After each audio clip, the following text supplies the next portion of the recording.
Welcome back to Outside Views, and bro, we need to talk. And I want to talk today about something that, in my opinion, cuts right to the heart of the current government's credibility and, more importantly, the political judgment of its leader Keir Starmer. It's a few days ago, but I was quite busy with campaigning myself here in the elections, but I didn't want to let that go. Just when you think a week in politics couldn't get any messier, it does. In a matter of days, the government has lost not one, but two key figures. You remember, first Angela Rayner, the Deputy Prime Minister, and then the UK's ambassador to the United States, Peter Mandelson.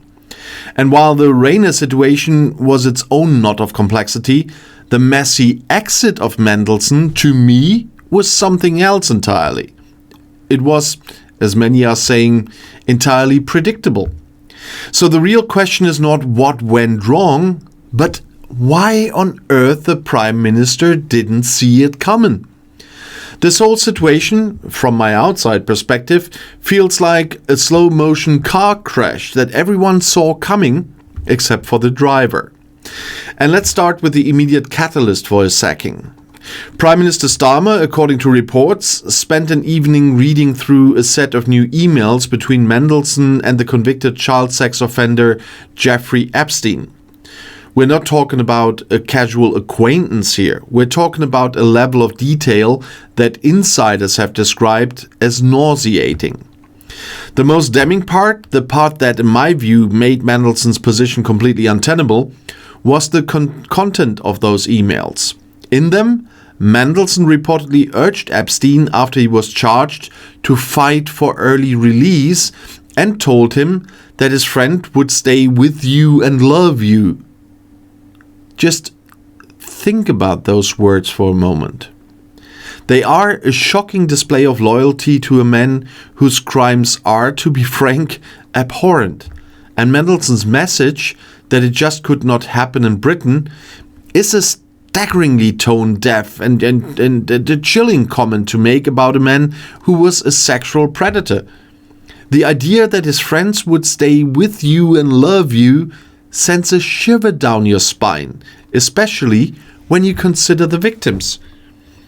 And now here's the first part of the political puzzle that simply baffles me. Just hours before reading those emails, Starmer had stood up in the House of Commons and said that he had full confidence in Mandelson. Full confidence. He was in effect standing by this man. It took the sickening detail of those emails in all their nauseating glory to make the Prime Minister see what was, in my opinion, obvious from the very beginning. The speed of the reversal from full confidence to "you're gone" speaks volumes. While Number 10 insists that Starmer only saw the emails that night, it also came out that Bloomberg had contacted Mandelson about them days earlier. And this suggests a potential delay in communication, a breakdown somewhere in the chain of command, or perhaps a hope that the story would simply go away. But let's take a step back, because this isn't just a story about a bad week. It's a story about a deeper, more fundamental issue. Starmer's political judgment. This wasn't a sudden, out-of-the-blue scandal like the Rayner tax roll. Peter Mandelson's history is well known. His reputation for attracting scandal is legendary. He has been forced to resign from government twice before. And of course, this friendship with Epstein and its connections to other controversial figures like Russian oligarch Oleg Deripaska were not exactly a secret. When Starmer decided to appoint him as ambassador to Washington, he was moving on a well-respected, well-connected diplomat, Karen Pierce. He was warned by ministers that Mandelson would be a high-risk, high-reward choice. But he pressed ahead and that anyway. And why? Because, as we've been told, he was sold on the idea that Mandelson would be the Trump whisperer, the man who could navigate the high-stakes relationship with a deeply unpredictable US president. Was that a mistake? Well, it's hard now to see it as anything but. To gamble the most important diplomatic posting in the entire country on a figure with a known history of scandal, all because you believe he can get in the room with one man. It seems like a deeply flawed calculation. The reward was getting in with Trump. The risk was that Mandelson, a man who called Epstein his best pal, would inevitably become a political lightning rod. And that's exactly what happened. The scandal has left Starmer in a precarious position. The role of ambassador is a personal gift from the Prime Minister, so the buck stops with him. The attempt by Starmer's allies to shift the blame to his Chief of Staff, Morgan McSweeney, feels like a deflection, a sign that they know this was an indefensible decision. It also highlights a potential weakness at the heart of the government. If the PM's top team is pushing for high-risk appointments without a full appreciation of the consequences, that is a serious problem. The fallout within the Labour Party has been immediate and, to my mind, entirely justified. MPs were furious.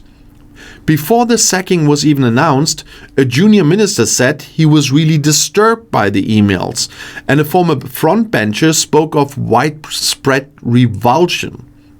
And privately, as the reports say, MPs went even further. One was quoted as saying, "It's obvious from space that the PM must sack Peter Mandelson.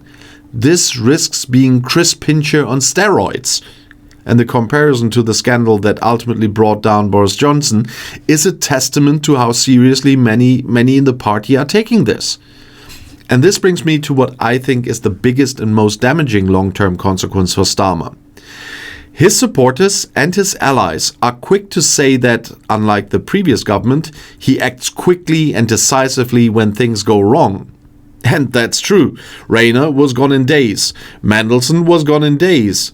This is certainly a step up from the months of dither and delay that characterized the Boris Johnson era. But for me, this doesn't fully excuse the problem. It's a bit like a doctor patting himself on the back for amputating a limb really quickly after a patient walked into a forest fire that the doctor himself had lit. The real question isn't how quickly you fix the problem, but why you created the problem in the first place. Rayner's tax affairs, while a serious matter, were an unforeseeable political landmine. But Mandelson's was a ticking time bomb. The risk of his past coming back to haunt the government was entirely predictable, a fact that was known to those around Starmer from the very beginning. So for Starmer, the damage isn't just about a bad week, it's about the erosion of trust in his judgment. He promised a new kind of politics, one that was clean, competent, and free from the scandal and chaos that had plagued the country. But now, just over a year into his premiership, he has a track record of self-inflicted errors and rapid sackings. He has, in my opinion, shown a willingness to take a huge gamble on a man with a past that was always going to catch up to him. The fact that the entire ordeal unfolded just before a major state visit from Donald Trump only underscores the sheer recklessness of the appointment, which is a surprise anyway. Someone being invited twice to Britain as President of the United States in such a short time. Interesting. The buck, as they say, stops with the Prime Minister, and in the end, it was his decision to appoint Mandelson, his decision to defend him for as long as he did, and his political judgment that is now more than ever under the microscope. This isn't just a political misstep, it's a demonstration that even with the best of intentions, a lack of sound judgment can leave a leader exposed and a government in turmoil. And for me, that raises fresh and serious doubts about whether Starmer is truly the steady hand that the country needs. But as usual, I'm looking forward to your opinion on this one. There will be two very different opinions, I'm quite sure, but keep it civil in the comments, please, guys. And if you want to see another video right now, the next one is right here in the end screen. I'll see you there. I'll be back.